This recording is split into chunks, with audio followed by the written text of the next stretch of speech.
दोस्तों नमस्कार, मैं उपेन यादव। दोस्तों, रीट शिक्षक भर्ती 2020 को लेकर इस वीडियो में मैं आप लोगों से चर्चा करूंगा। सबसे पहले तो मैं आप लोगों को बताना चाहूंगा दोस्तों, जो रीट 2020 की जो तैयारी कर रहे हैं, हालांकि एग्जाम 2021 में होगी, लेकिन जब विज्ञप्ति जिस वर्ष में जारी की जाती है तो वो भर्ती 2000 उसी वर्ष की कहलाती है, इसलिए 2020 का हम जिक्र कर रहे हैं। मैं सभी साथियों से कहना चाहूंगा कि ट्विटर पर, फेसबुक पर और यूट्यूब पर काफी लोग आप लोगों को भ्रमित करते हैं। ये जो वीडियो बना रहा हूँ इसका उद्देश्य यही है, जो मेरे युवा साथी 11 लाख बेरोजगार राजस्थान की जो रीट की तैयारी कर रहे हैं वो भ्रमित है कि हमारी एग्जाम कब होगी, क्या पैटर्न होगा, कब विज्ञप्ति जारी होगी। इन सब के जवाब के लिए मैं वीडियो बना रहा हूँ, क्योंकि इसका जवाब वही इंसान दे सकता है जो लगातार धरातल पे काम करे। को लोग ट्रोल करते हैं, मजाक बनाते हैं, उनकी फर्जी आइडिया है, वो केवल आपको भ्रमित कर रहे हैं। जिस प्रकार स्कूल व्याख्याता भर्ती 2018 थी, लोग भ्रमित किया, कई लोगों ने तैयारी छोड़ दी, आज वो उसका नुकसान आज भी वो उठा रहे हैं, कई लोगों को चयन नहीं हुआ। तो एक बार फिर आप लोगों को मैं बताने आया हूँ कि रीट की एग्जाम कब हो सकती है, विज्ञप्ति कब जारी हो सकती है, और चुनाव आयोग ने जो फाइल की है वो वापस कब आएगी और किस कारण से भी, सब उन सवालों का जवाब देने के लिए ये मैं वीडियो बना रहा हूँ। इसके अलावा दोस्तों, हम लगातार जो पिछली भर्तियों में एक मांग उठा रहे थे कि एक ही सर्टिफिकेट एक बार लाभ मिले, और क्योंकि जो लोग लग चुके हैं, हालांकि जिनका मैंने पूरा सहयोग किया, आज वो नौकरी कर रहे हैं, जिनको ये पता चलेगा कि उपेन यादव उनके खिलाफ बोला, मुझे गाली जरूर देंगे, लेकिन मैंने उनको कहा था कि हमेशा मैं बेरोजगारों के साथ हूँ, मुझे उससे कोई फर्क भी नहीं पड़ता। वो भी एग्जाम दे सकते हैं, तैयारी कर सकते हैं अच्छी तरह से, वो अपने गृह जिले में आ सकते हैं। यानी कि जो जुलाई तक उसकी वैधता है 2018 वाले सर्टिफिकेट की, तो वो उसी प्रमाण पत्र से जिस जिले में लगे हैं वो छोड़ के, नौकरी छोड़कर इसी जिले में आ जाएगी। उनकी परसेंटेज अच्छी है पहले वाले प्रमाण पत्र की। जो मेरी युवा बेरोजगार साथी पहली बार एग्जाम दे रहे हैं, उनको मैं अवगत कराना चाहूंगा, कुछ अभ्यर्थी जो 2018 में जिनका कुछ पॉइंटों से चयन नहीं हुआ था, वो लोग सबसे ज्यादा मेरा विरोध कर रहे हैं कि उपेन यादव उनकी वैधता बढ़ाने का साथ नहीं दे रहा। दोस्तों, वैधता आप कह रहे हो कि हमारी प्रमाण पत्र की वैधता बढ़ाई जाए, ऐसे में 2012 और 13 वाले भी कहेंगे कि हमारी 7 साल की वैधता थी वो खत्म हो गई थी, हमारी बढ़ाओ। 9 अक्टूबर 2012 को पात्रता परीक्षा हुई थी, जिसको आरटेट बोलते थे।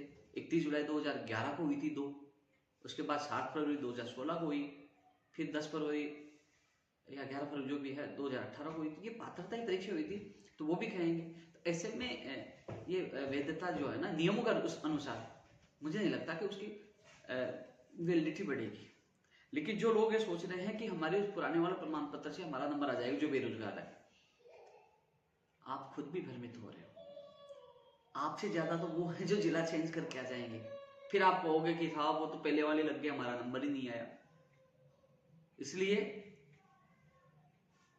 पहले वाले एक प्रमाण पत्र से एक बार ही मौका मिलता है, यानी कि उसकी वैधता खत्म होती है, तो प्रदेश के युवा बेरोजगारों को जो है पहली बार एग्जाम दे, तो सबसे ज्यादा फायदा होगा।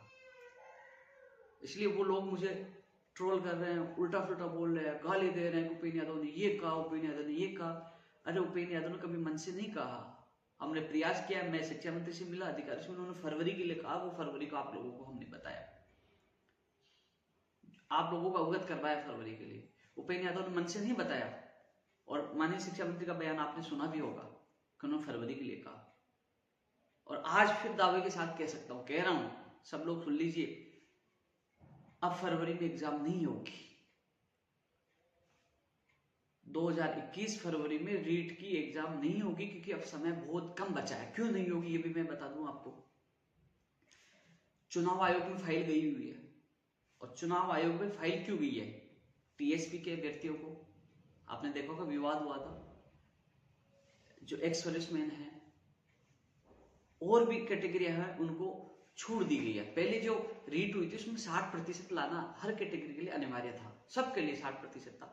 इस बार जो पात्रता परीक्षा में छूट दी गई है कई कैटेगरियों को, अब छूट दी गई है, तो वो उसकी परमिशन चुनाव आयोग से मांगी है कि हम विज्ञप्ति जारी कर सकते हैं, क्योंकि चुनाव आयोग को तय करना है कि छूट जिन जिन कैटेगरी, जैसे टीएसपी में दी है, क्या टीएसपी में चुनाव प्रभावित होते हैं क्या, या एक्स सर्विसमैन को दी है, या एसटी एससी ओबीसी और जिनको भी दिए, चाहे जनरल महिला और जिनको भी छूट दी है, कि जिनको लाभ हो रहा है, क्या वो चुनाव प्रभावित करते हैं क्या राज्य सरकार को छूट देने से इसका सीधा लाभ चुनावों में मिल रहा है क्या?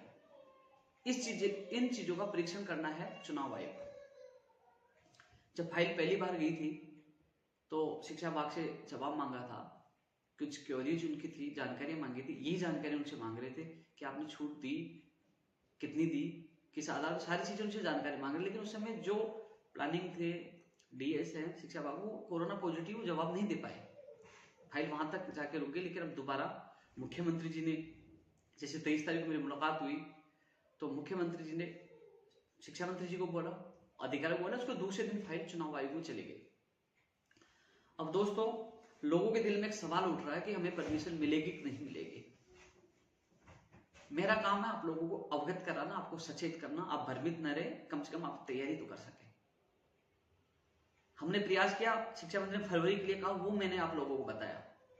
जो लोग क्या करते हैं, घर बैठे बैठे मेरी पहले की ट्वीट निकालेंगे। उपेंद्र यादव ने मई के लिए कहा था, उपेंद्र यादव ने अगस्त के लिए कहा, सितंबर के लिए कहा था, अब मई जून के लिए कह रहे। अरे जो चीजें निकल के आई वो आप लोगों को मैं अवगत कराने की कोशिश करता हूँ, जिससे बेरोजगार तैयारी करते रहे, भ्रमित ना रहे।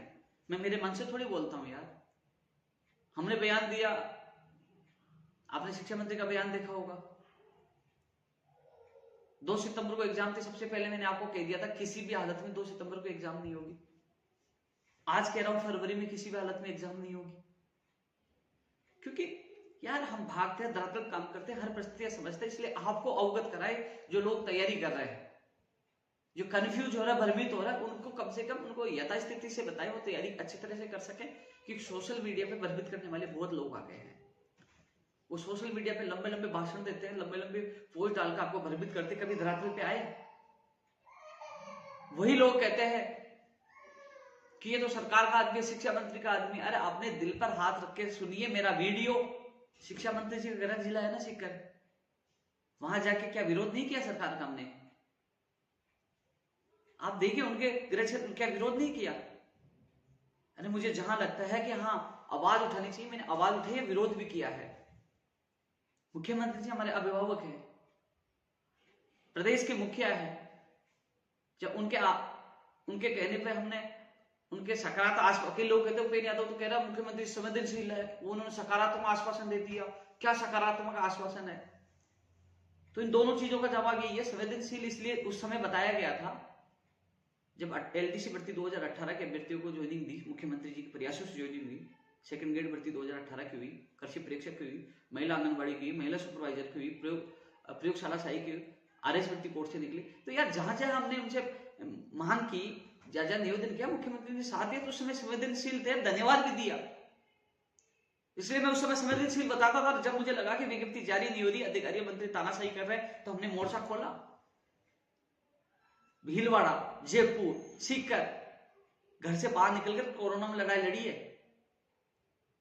खुद की जेब से पैसे खर्च करके। किसी से नहीं कहा कि साहब हमें सीकर में पैसे चाहिए, गार्डन के लिए चाहिए, गाड़ी किराए के लिए चाहिए, कि अब डीजल के लिए चाहिए, क्या चाहिए, किसी चीज के लिए। फिर भी आप समझने की कोशिश करें, ऐसे भ्रमित करने वाले लोगों से आप बच कर रहे हैं। ये केवल आपको भ्रमित करते हैं। इनमें दम है तो लाओ, जयपुर आओ या कहीं और भीड़ इकट्ठा करके बताएं, 2 धरना प्रदर्शन करो। मैं तो पिछले वीडियो में चैलेंज दिया था। ये केवल आपको भ्रमित करते, कुछ नहीं कर सकते हैं। ऐसे लोगों से आप बच कर रहे। और जो मेरी पुरानी पोस्ट डालकर ये दिखाना, वो जो चीजें सरकार से निकल के आती है, वो उन चीजों से मैं आपको अवगत कराता रहता हूं। और बोले मुख्यमंत्री जी से मुलाकात कर ली तो क्या हुआ? अरे मुख्यमंत्री से मुलाकात की, दूसरे दिन ही फाइल चली गई। उन्होंने कोशिश तो की ना। अब चुनाव आयोग स्वतंत्र है, चुनाव आयोग स्वतंत्र है। चुनाव आयोग चाहे तो परमिशन देगा, चाहे तो नहीं देगा, उसमें सरकार का कोई रोल नहीं है, ना आपका ना मेरा रोल है। वो चुनाव आयोग के ऊपर है। चुनाव आयोग को तय करना है कि विज्ञप्ति जारी होने से जिन वर्ग विशेष को छूट दी गई है, क्या उनको लाभ पहुंचता है, तो वो नहीं देगा, और लाभ नहीं पहुंचता तो नहीं देगा। अब चुनाव आयोग को तय करना है। और आज संभावना है कि रीट 2020 की विज्ञप्ति को लेकर आज चुनाव आयोग फाइनल फैसला कर सकता है, शिक्षा विभाग को जवाब दे सकता है। आज की पूरी संभावना है। और जो मेरा व्यक्तिगत मानना है, टीएसपी को छूट दी तो टीएसपी क्षेत्र प्रभावित होता है, यदि कि राज्य सरकार को लाभ पहुंचता है। कुल मिलाकर छूट दी गई है तो उससे लाभ तो पहुंचता है। चुनाव आयोग को क्या करना है वो आज पता चल जाएगा। लेकिन चुनाव आयोग परमिशन देता है तो बहुत अच्छी बात है, जो 11 लाख बेरोजगारों का इंतजार खत्म होगा।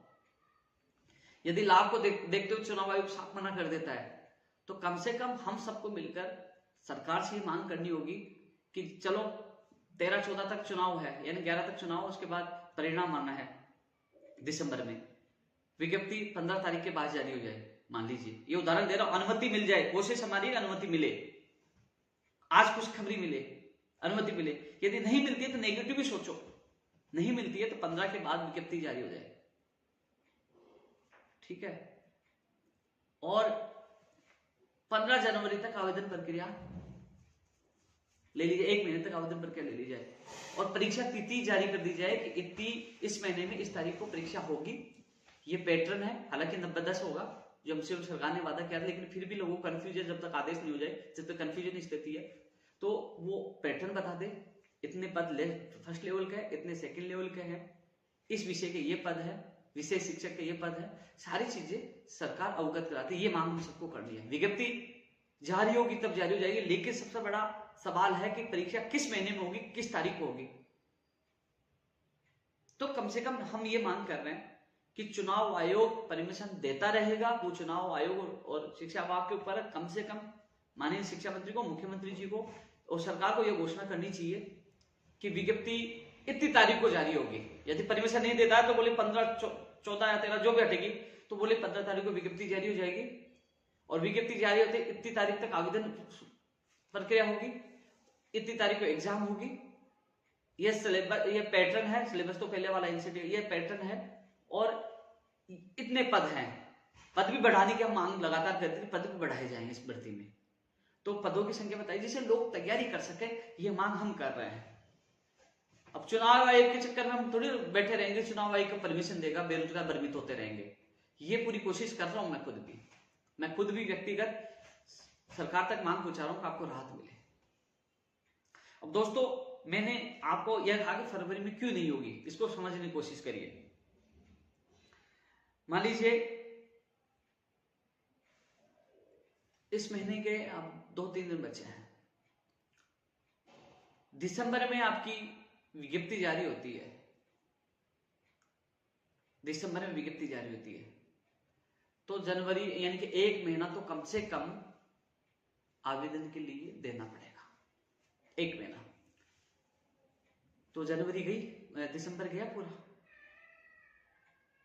यदि 1 दिसंबर को जारी होता है तो 1 दिसंबर पूरा गया। यदि 13 के बाद 15 को होती है, चुनाव आयोग की मानो अड़ंगा लग जाता है, मना कर देता है, तो 15 जनवरी गई। उसके बाद कम से कम आवेदन के बाद संख्या का पता चलेगा कितने लाख आवेदन आए हैं। मान लीजिए 11 लाख आए, 10 लाख आए, 12 लाख आए, उन आवेदनों के बाद ही परीक्षा सेंटर की स्थिति साफ होगी कि कितने परीक्षा सेंटर बनेंगे, आवेदनों की संख्या के अनुसार कितने अभ्यर्थियों ने आवेदन किए हैं। और इस बार परीक्षा सेंटर ज्यादा बनेंगे जो कोरोना की स्थिति देखते हुए, 2 गज की दूरी देखते हुए। तो ऐसे में कम से कम 1 महीना बोर्ड को परीक्षा सेंटर के लिए तैयारियों में उनको लगेगा। मान लीजिए आप 15 जनवरी मानते, 15 जनवरी से 15 फरवरी गई ना, और 15 फरवरी के बाद मान लीजिए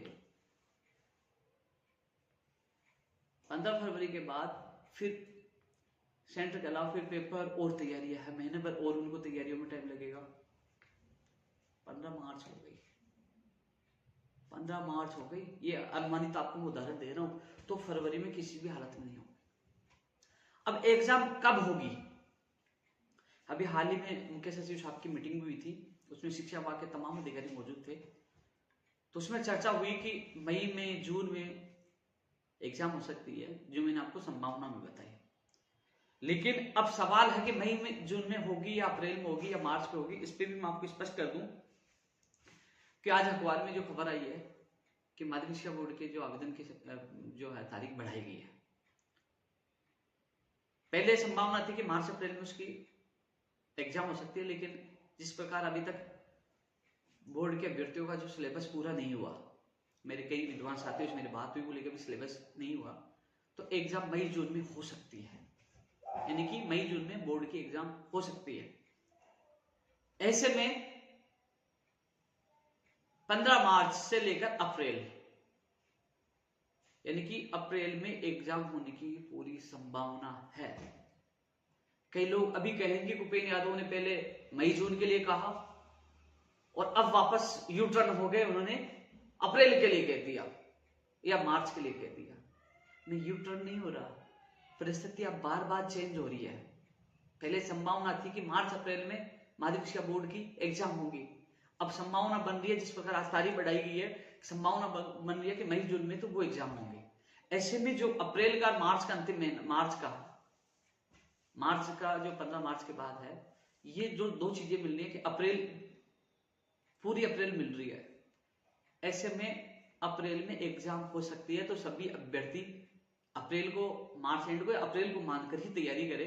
ये ना सोचे कि यार मई जून में होगी, मेरे को इतना समय मिल गया, और फिर कहेगा नहीं यार आपने तो मई जून बताया था, हम तो इस प्रकार तैयारी कर रहे थे, हमें तो तारीख बढ़ानी चाहिए। इसलिए तारीख बार बार बढ़ाने की मांग ना करें कि कल भी जैन भर्ती वाले कहते तारीख बढ़ाओ, हर भर्ती के लिए कहते तारीख बढ़ाओ। इसलिए जो मेरे बेरोजगार साथी है जो तैयारी करे कई सालों से, उनसे मेरा निवेदन है किसी की बातों में मत ध्यान दो, आप तो अप्रैल को टारगेट मानकर तैयारी करें।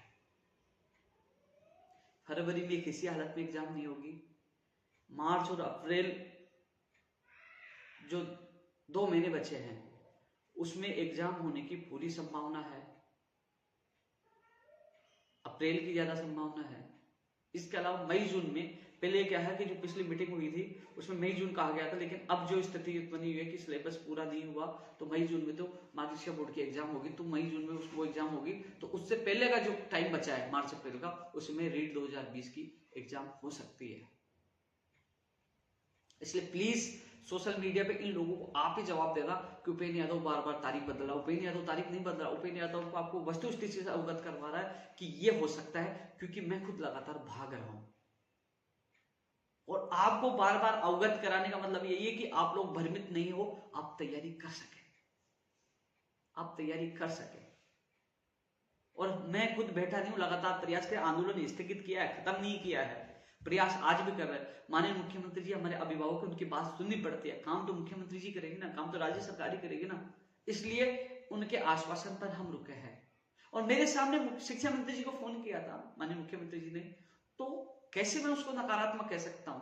जब मेरे सामने फोन करके कहा दूसरे दिन फाइल चलेगी, तब मैं उनको सकारात्मक बोलता हूं कि उन्होंने सकारात्मक उनका आश्वासन था, तब मैंने ये सकारात्मक बोला। इसलिए मैंने इस वीडियो में आपको पूरी चीजें बताने की कोशिश की है कि एग्जाम कब हो सकती है, लेकिन फरवरी में आपकी एग्जाम नहीं होगी, ये मेरा मानना है। जो 3 महीने का समय है परीक्षा तैयारी है सबको लेकर, लेकिन अब मार्च और अप्रैल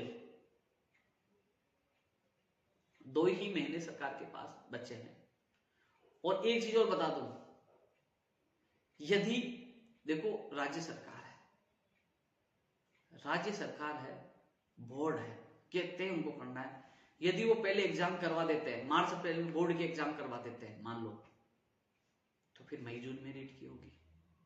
लेकिन जो सिलेबस नहीं हुआ, जब मैं कई विद्वानों से मेरी बात है, सिलेबस नहीं हुआ तो मार्च अप्रैल में बोर्ड की एग्जाम होना मुश्किल है। बोर्ड के एग्जाम पर ही निर्णय है कि उनकी एग्जाम मार्च अप्रैल में होती है तो मई जून में आपकी एग्जाम हो सकती है, और उसकी मई जून में होती है तो मार्च अप्रैल में आपकी रीट की एग्जाम हो सकती है। ये स्पष्ट है।